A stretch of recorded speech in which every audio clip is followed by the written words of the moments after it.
이 세상에는 다양한 아픔들이 존재합니다. 몸이 다치는 아픔도 하나의 아픔의 일종일 것이고, 입시에서 떨어지는 아픔, 자녀가 생기지 않는 아픔, 직장 상사로부터 고통받는 그런 아픔들, 그리고 친한 친구에게 배신을 당하는 아픔 등 다양한 아픔이 이 세상에는 존재하고 있습니다.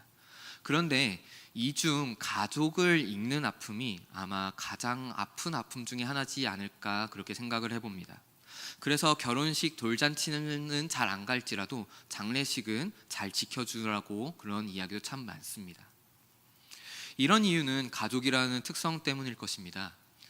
부모님들이라면 나의 어린 시절을 알고 나를 보살펴준 그런 가족, 내가 이 세상에서 삶을 잘 살아나갈 수 있도록 배우게 해주시고 또한 울타리가 되어준 그런 존재들이기 때문일 것이고, 또한 부부관계라면은 평생을 함께 하겠다고 다짐하고 사랑한 존재이기 때문이었을 것입니다. 그리고 혹여나 자녀들이었다면은 내 살과 피를 나눠준 존재, 그리고 부부의 사랑의 결과물, 하나님께서 주신 소중한 선물이기 때문에 이런 가족이 우리의 곁을 떠나게 된다면은 참 그것만큼 아픈 일은 없는 것 같습니다. 이렇게 이런 가족들이 없어진다는 것은 우리에게 커다란 허탈감을 주고 나의 일부분이 떨어져 나가는 그런 아픔들, 이런 감정은 지극히 자연스러운 감정입니다. 이것은 절대 악한 감정도 아니고 사람이라면 마땅히 가져야 할 그런 아픔이면서 그런 슬픔일 것입니다. 그런데 이렇게 커다란 아픔을 오늘 본문에 등장한 인물들은 감수하겠다, 내가 그렇게 하겠다라고 말을 하고 있습니다. 세상에는 그 어느 누구도 아픔을 좋아하는 사람은 없을 것입니다. 내가 아플 것을 알면서도 그 자리로 나아가는 사람은 그렇게 흔하지 않습니다.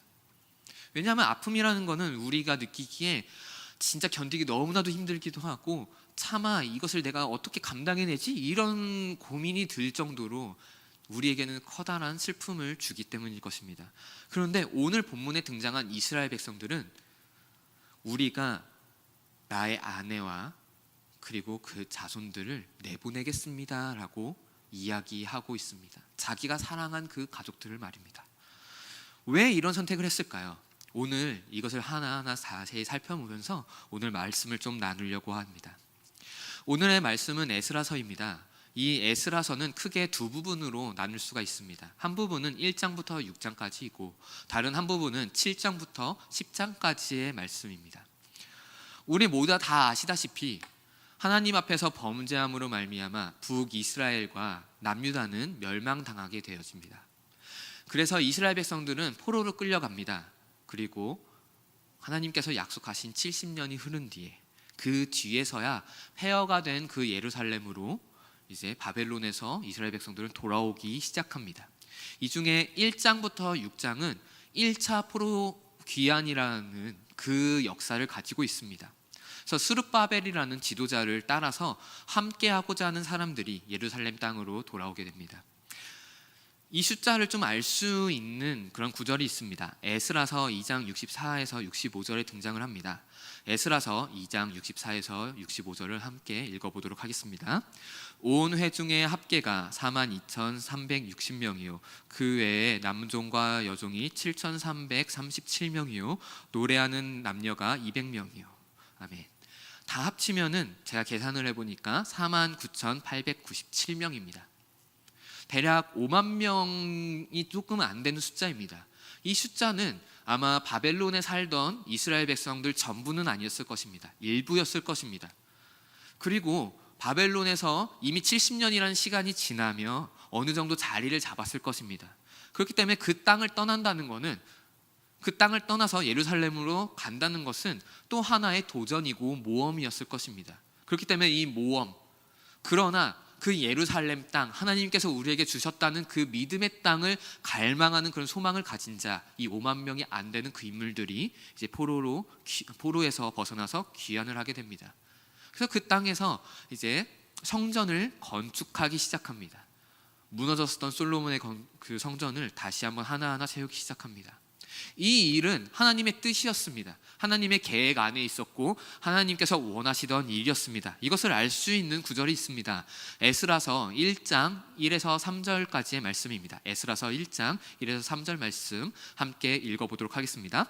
바사왕 고레스 원년에 여호와께서 예레미야의 입을 통하여 하신 말씀을 이루게 하시려고 바사왕 고레스의 마음을 감동시키심에 그가 온 나라에 공포도 하고 조서도 내려 이르되 바사왕 고레스는 말하노니 하늘의 하나님 여호와께서 세상 모든 나라를 내게 주셨고 나에게 명령하사 유다 예루살렘의 성전을 건축하라 하셨나니 이스라엘의 하나님은 참 신이시라. 너희 중에 백성된 자는 다 유다 예루살렘으로 올라가서 이스라엘의 하나님 여호와의 성전을 건축하라. 그는 예루살렘에 계신 하나님이시니라. 아멘. 이미 하나님께서는 이 성전을 다시 한번 건축할 것을 이미 이야기를 하고 있었습니다. 그리고 이것은 하나님의 뜻이었습니다. 그리고 하나님은 이 성전 건축을 시작으로 예루살렘이라는 그 땅, 그 이스라엘 백성이라는 그 선택된 백성 그 공동체를 하나하나 회복시키실 것을 갈망하셨고 원하셨습니다.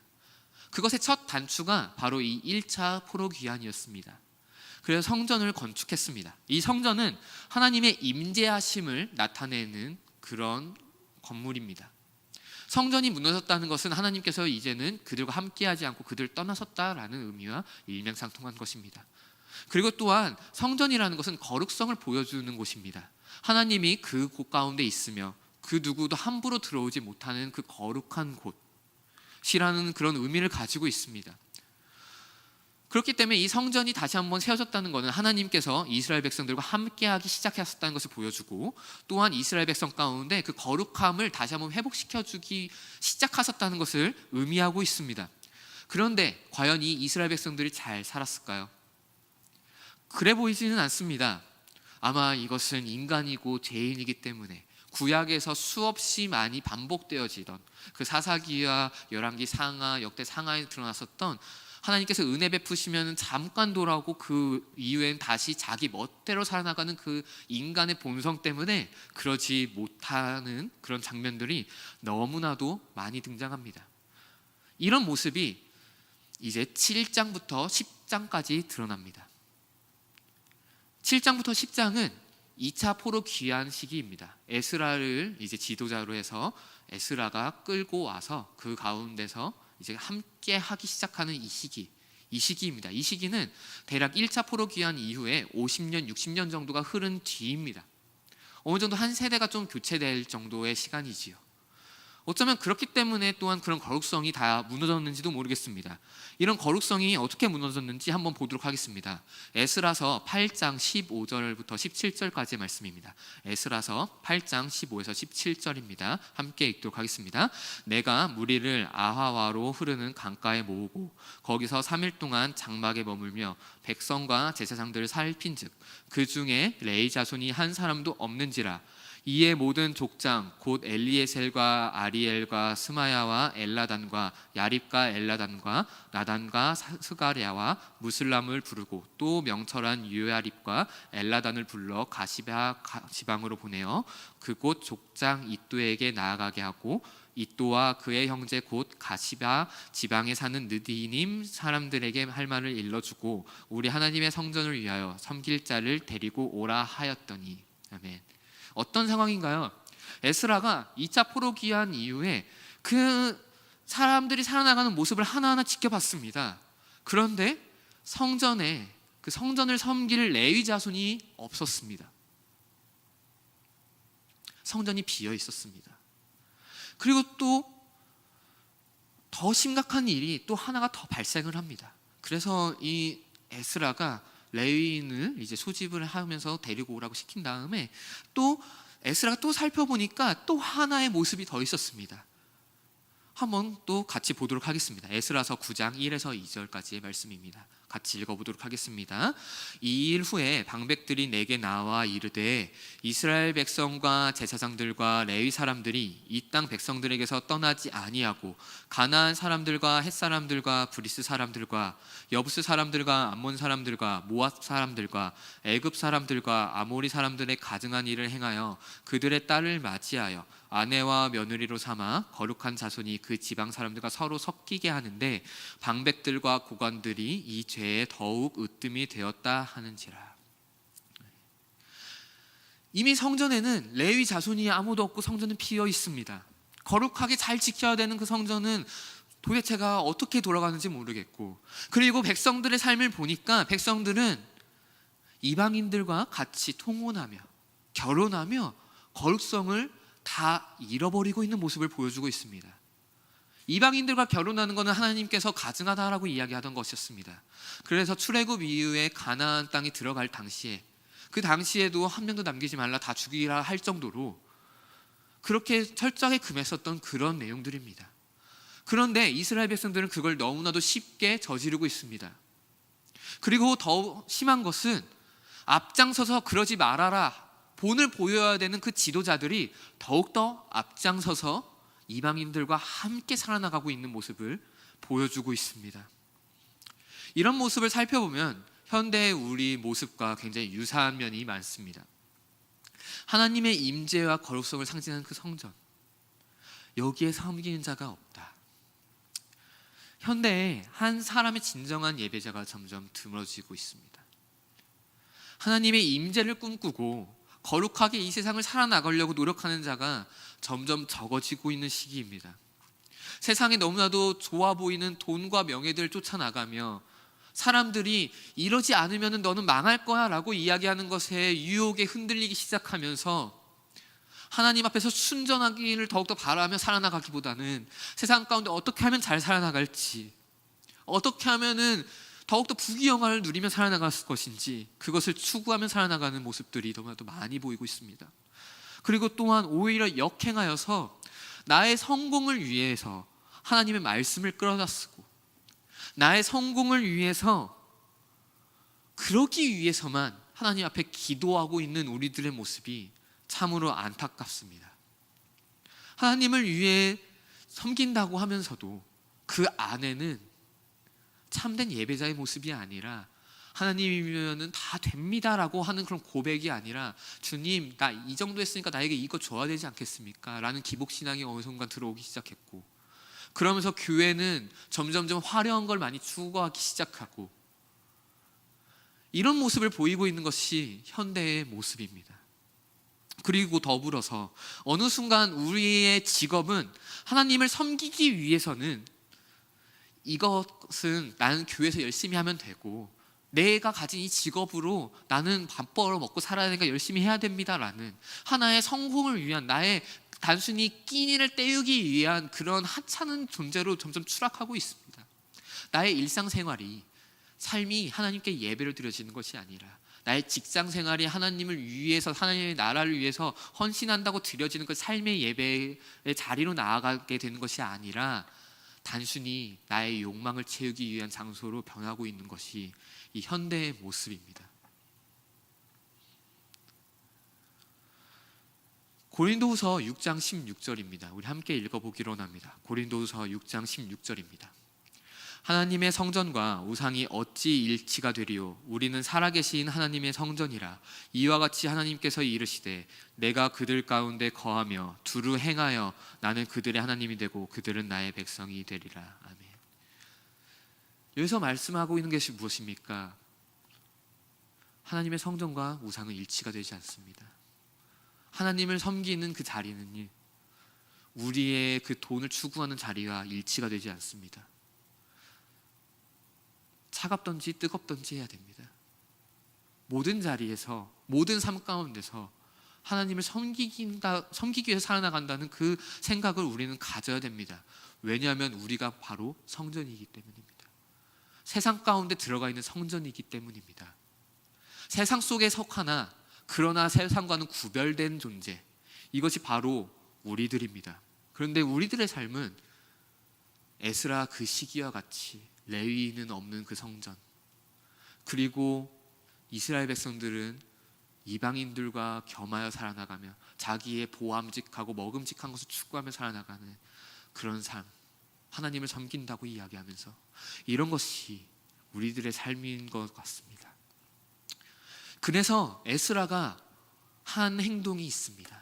이런 모습을 보고 에스라가 한 행동이 있습니다. 바로 이와 같이 무너진 영적인 상태를 회복시키기 위해서 에스라는 성전 앞으로 나아갔습니다. 오늘 본문을 보면은 이 에스라는 성전 앞으로 나아가 엎드려 울고 기도하고 죄를 자백하기 시작합니다. 주님, 우리가 이렇게 잘못했습니다. 우리가 못난 놈들입니다. 우리를 불쌍히 여겨 주시옵소서. 우리가 잘못하였습니다 라고 하면서 하나님 앞에 울부짖기 시작합니다. 절규합니다. 이 모습을 보고 한 사람이 이제 찾아옵니다. 한 사람 찾아와서 내가 도와주겠습니다. 내가 도와주겠으니까 그러니까 이제 사람들을 다 불러 모아서 우리 한번 회복해 봅시다 라고 이야기하기 시작합니다. 오늘 본문 10절에서 12절 한번 읽어보도록 하겠습니다. 같이 읽어보도록 하겠습니다.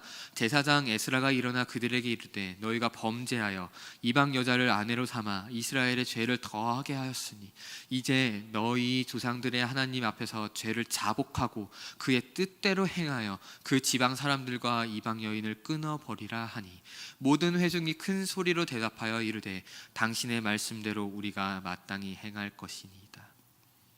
그랬을 때 사람들이 듣기 시작합니다.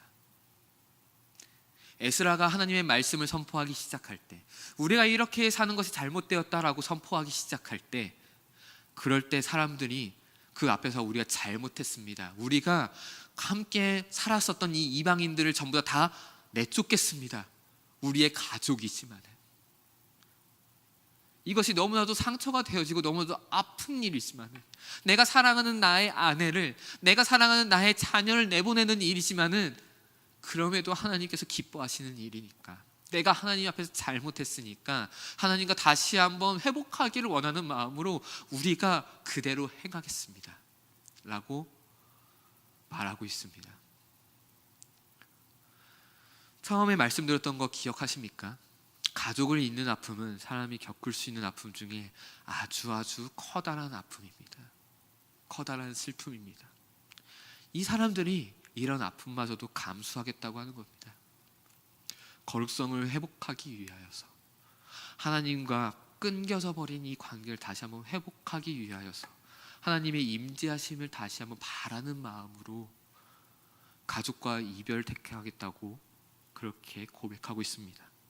회복을 위해서 자신의 아픔을 택합니다. 이것은 왜 그럴까요? 나의 이 아픔보다도, 가족과 이별하는 이 아픔보다도 하나님과 이별하는 아픔이 더욱더 크기 때문에, 이 가족을 버리는 아픔보다도 하나님으로부터 버림받는 그 고통이 더욱더 커다랗기 때문에 이 이스라엘 백성들은 자백하며 회개하며 내가 그들과 이별하겠습니다 라고 이야기하는 것입니다. 한번 상상해 보십시오. 성도님들, 사랑하는 아내 혹은 남편분을 내보내야 된다고 생각 한번 해보십시오. 쉬우십니까? 설마 기쁘신 건 아니지요? 이 진상 이제야 내보낼 수 있다 라고 하면서 더욱더 기쁘신 건 아니시죠? 아닐 거라고 저는 믿습니다. 곧 죽어도 내 하나뿐인 배우자를 어떻게 그럴 수 있겠습니까? 아무리 내가 열심히 욕한다 할지라도, 남이 내 배우자를 욕하면 화나듯이, 내가 내 자녀를 흉볼 수 있을지라도 다른 사람이 내 자녀를 흉보면은 도저히 참을 수 없듯이, 그런 존재가 바로 우리 가족이라는 그런 존재들 아닙니까? 이런 존재를 내보내기 시작합니다. 이 일 후에야 하나님은 회복을 주시기 시작합니다. 다시 한번 이 일이 있은 다음에 3차 포로 귀환이 있습니다. 그거는 대략 한 15년, 18년 정도, 그 정도에 더 흐른 뒤에 일어나는 일인데, 그때는 성벽 재건이 일어납니다. 성벽 재건을 통해서 예루살렘의 회복이 완성이 되어집니다. 처음에는 성전, 그리고 에스라를 통해서는 영적인 회복, 그리고 3차로 가서는 성벽 재건입니다. 그래서 그 예루살렘이 예전에 그 다윗의 시기와 같이 다시 한번 하나하나 세워주십니다. 이 앞에 어떤 것이 있었습니까?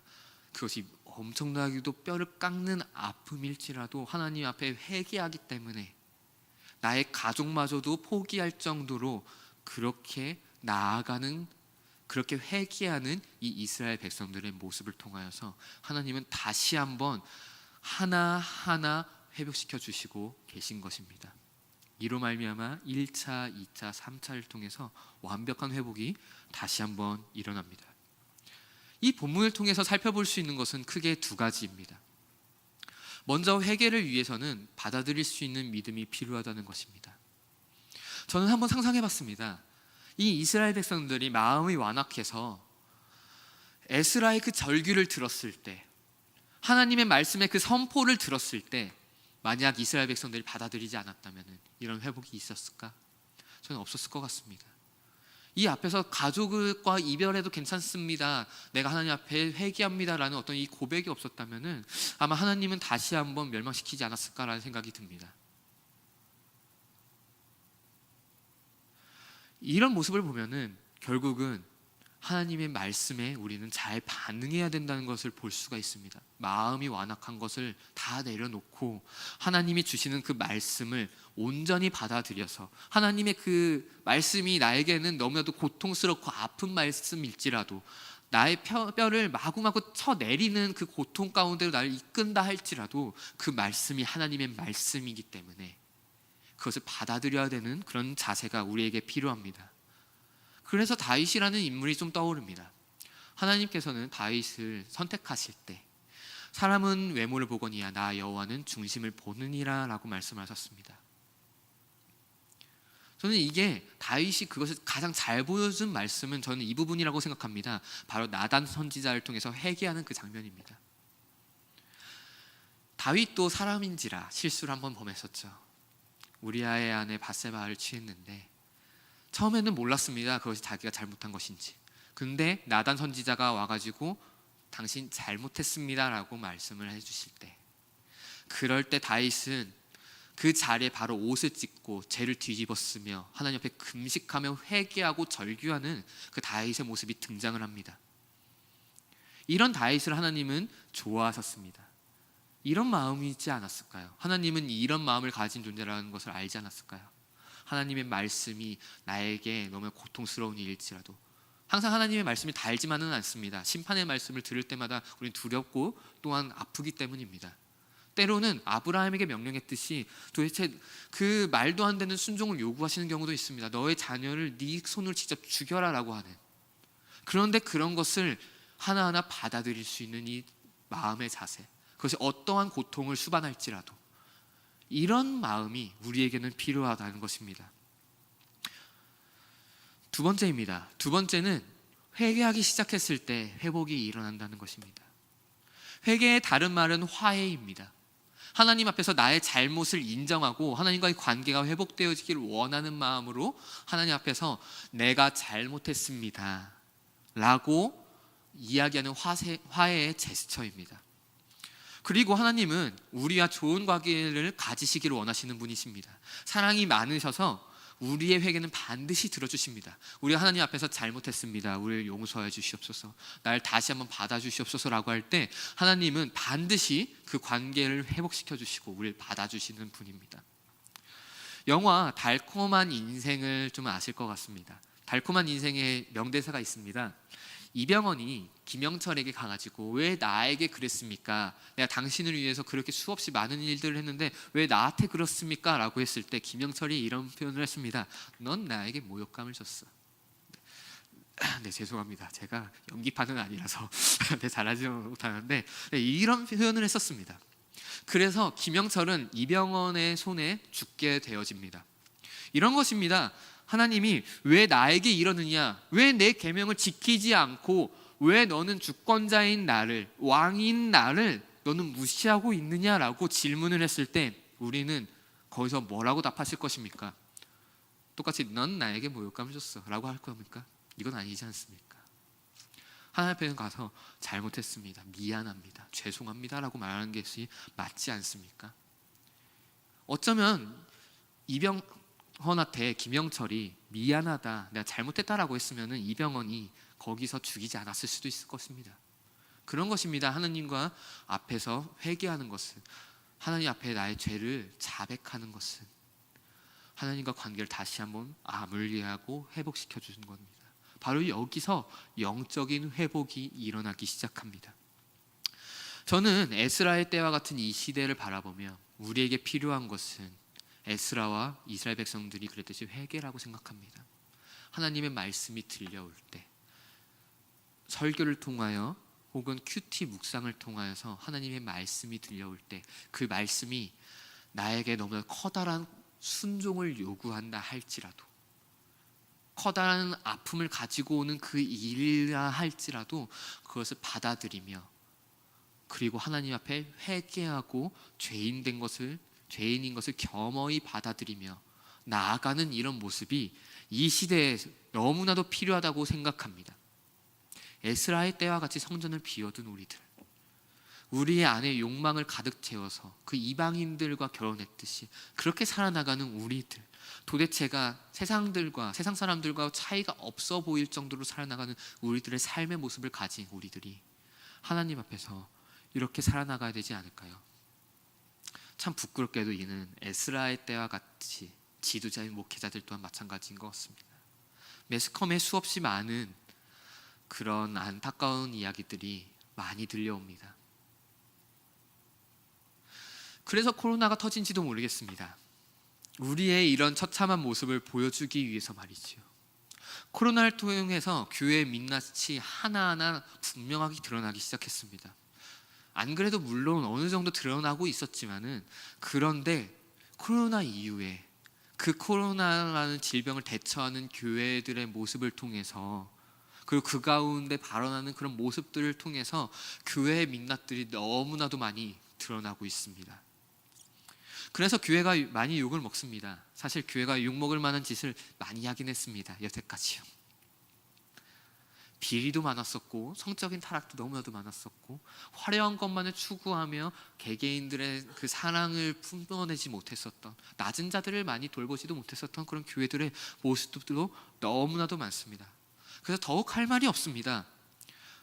분명 하나님은 이 시대 가운데서도 하나님을 사랑하며 이웃 사랑을 실천하라고 분명하게 말씀하고 계신데, 그러나 우리는 그러지 못한 부분이 너무나도 많기 때문입니다. 이제 이런 우리들의 잘못된 부분들을 바라보는 시기인 것 같습니다. 이 코로나 시기는 교회의 부족한 점을 바라보고 우리가 잘못하고 있는 것들을 바라보게 되는 시기입니다. 우리들의 개인적인 삶뿐만이 아니라 이런 교회의 삶까지 우리 함께 봤으면 좋겠습니다. 개인적인 삶에서 세상 사람과 다르지 않은 모습을 살아나가던 나의 모습, 그런 것뿐만이 아니라 우리 교회가, 우리 공동체가 이 시기 가운데 과연 얼마나 하나님 사랑을 하며 이웃 사랑을 실천하며 살아나가고 있는 것인지, 과연 하나님이 보시기에 얼마나 아름답게 살아나가고 있는 것인지, 세상과는 어떻게 구별되어서 살아나가고 있는지, 그러면서 어떻게 세상 속에서 살아나가고 있는지, 이런 것들을 하나하나 점검해보는 시기인 것 같습니다.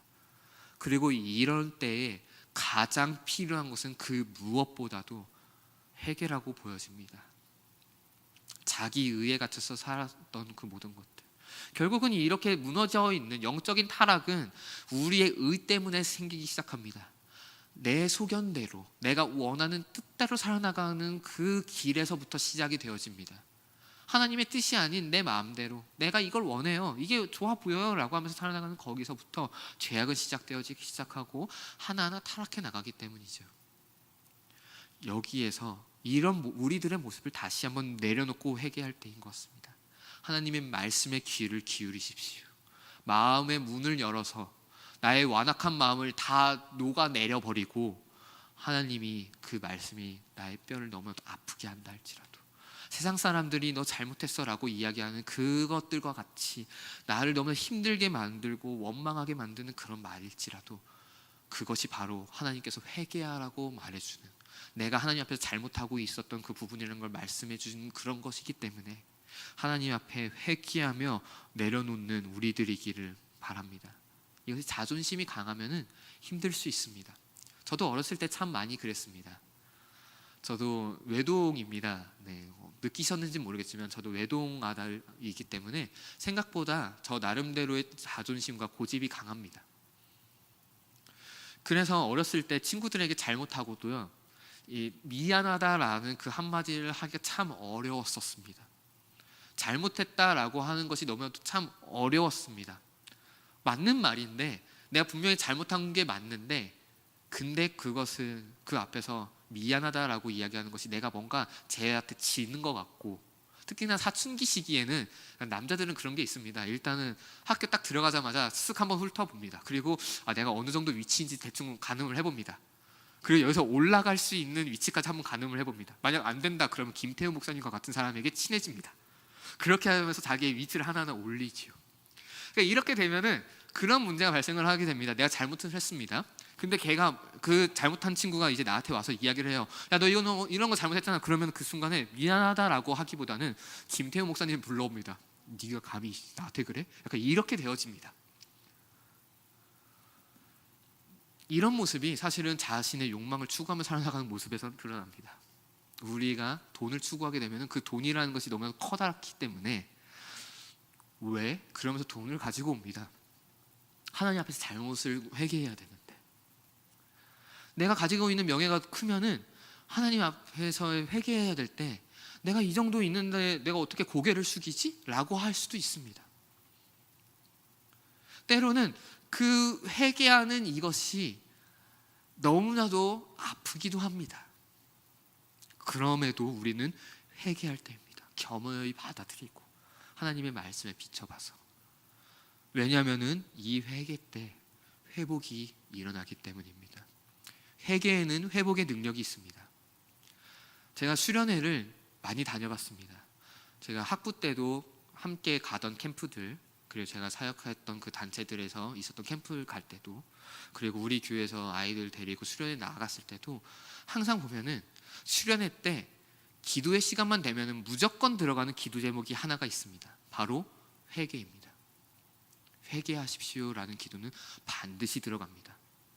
여러분들이 하나님 앞에서 잘못했었던 것을 회개하십시오. 그런데 참 희한한 거는 그럴 때 아이들이 울부짖기 시작하고 하나님을 만나기 시작한다는 것을 많이 봤습니다. 다른 기도할 때 만나는 것이 아닙니다. 나 돈 많이 벌게 해주세요, 나 성적 올라가게 해주세요, 이럴 때 하나님과의 관계가, 그 영적인 회복이 일어나는 것이 아닙니다. 하나님 앞에서 내가 잘못했습니다 라고 고백할 때, 그럴 때 영적인 회복이 일어나기 시작하고 예수님을 만나는 모습들이 하나하나 경험적으로 보여지기 시작합니다. 회개할 때 회복이 일어나기 시작합니다. 회복이 이 가운데 있습니다.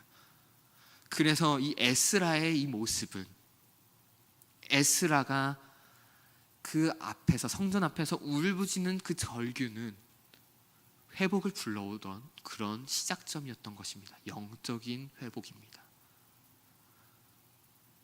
그렇기 때문에 우리는 회개하기를 간절히 바랍니다.